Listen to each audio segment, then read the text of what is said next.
Всем привет, вы на канале Польза.нет, и сегодня я постараюсь кратко рассказать вам, как, по моему мнению, стоит бегать зимой. Благо опыта у меня достаточно, и в местности, где я жил 12 лет за полярным кругом, зима стояла по 8 месяцев в году. Минимальная температура, при которой я бегал, была минус 47 градусов Цельсия. И да, я тогда пробежал свою двадцатку, самоутвердился, а потом меня 2 недели ломало так, что я жить не хотел. Но заболеть, хочу отметить, я так и не заболел после этого. И сегодня я постараюсь представить вам свою краткую версию, как именно стоит бегать зимой так, чтобы не заболеть и не получить травму. А это, по моему мнению, как раз самое главное. Это видео я делаю исключительно для своих подписчиков, которые больше года уже знают меня и имеют представление о моем отношении к спорту. Ну а если вы не мой подписчик, советую вам заглянуть в плейлист «Все для спорта». Там довольно много полезностей для начинающих. И как всегда, кратко, быстро и емко 10 советов по зимнему бегу от канала Польза.нет.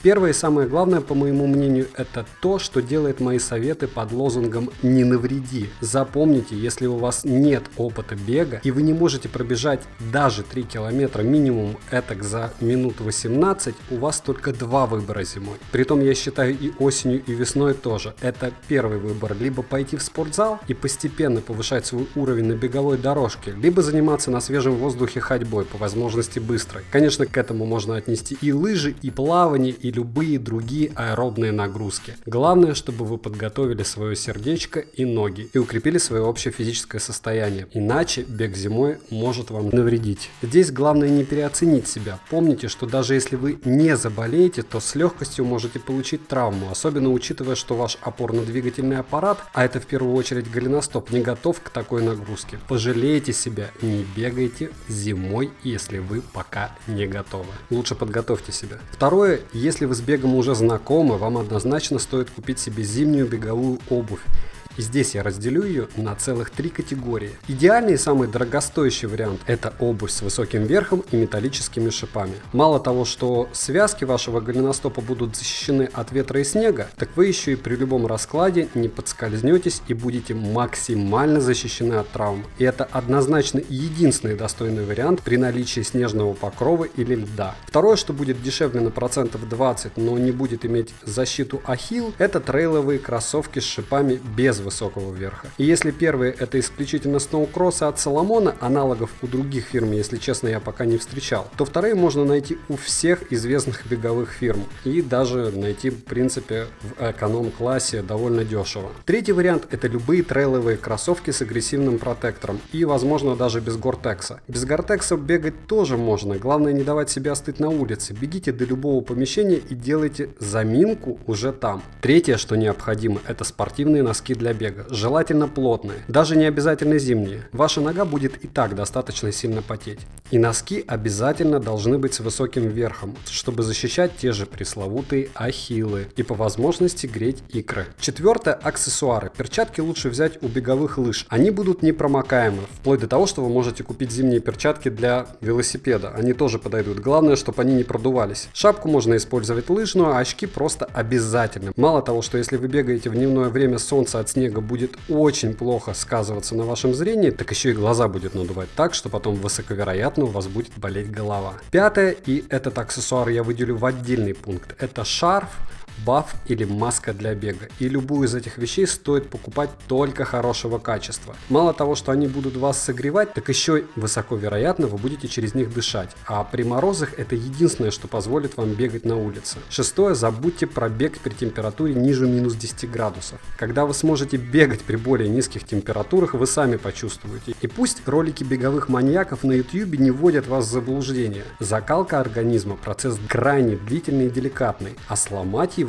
очень просто. Скажем так, мое мнение, если вы будете способны спокойно не болеть один зимний сезон, вы можете бегать при любых температурах. Если нет, то начинать стоит с малых температур, а именно до минус 10 градусов. Седьмое, разогрев организма стоит проводить до того, как вы попали на улицу. Во всяком случае, разминка и растяжка на месте точно необходимы в помещении. Главное в нем, правда, не вспотеть. Восьмое, одеваться я советую так, чтобы если вы не будете двигаться, вам становилось холодно. И обязательно вещи, которые не продуваются. Идеально для этого подойдут вещи для бега на лыжах. Я бегаю в лыжных штанах, обычно в куртке виндстопере и вот в таком найковском лонгсливе. Главное правильно подобрать вещи под погоду, будь то мокрый снег, просто снег, ветер или абсолютное безветрие, можно даже зимой, как будто осенью или весной бегать. Все зависит от того, сколько градусов ощущается. Для этого в Гисметео можно посмотреть не просто сколько градусов на улице, а как организм будет ощущать эту температуру на той же улице, учитывая давление, влажность и ветер.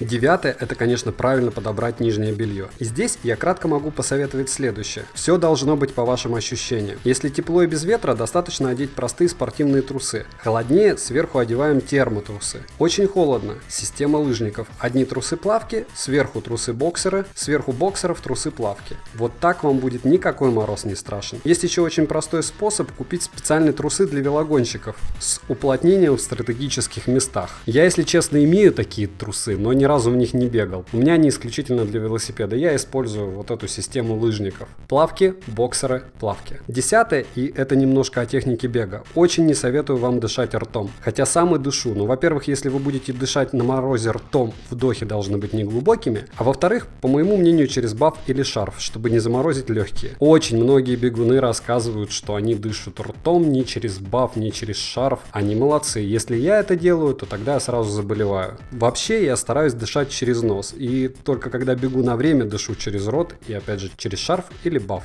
Шаги должны быть не длинные, желательно ставить ногу максимально устойчиво. Логично, что можно бегать и лучше бегать в манеже, можно отрабатывать на лыжах или бегать по ступенькам, но это другие истории. Дополнительно можно купить накладки на кроссовки на 9 шипов. Обязательно возьмите с собой перцовый баллончик или петарду против животных. И это актуально, правда, только для тех, кто бегает там, где бывают животные. Если сильно холодно, желательно одевать либо двое носков, либо специальные накладки на икры. Конечно же, нужен фонарик для бега. Зима в северных широтах — это всегда ночь. Что еще кому интересно, спрашивайте. На канале много видосов про спорт и гаджетов для него. Среди подписчиков каждые 2 недели розыгрыш Mi Band 3 и Honor Band 4 Run Edition. Условия в описании к видео. Ссылки на распространенный эквипмент в описании. Но лучше купить его в ближайшем спортивном магазине на распродаже. Спасибо, что смотрите. Следующий ролик о репликах 4-х Блицвульфов. И спойлер, внешне они один в один. Пишем кому что интересно. Спасибо за просмотр, подписывайтесь и удачи вам, дорогие друзья.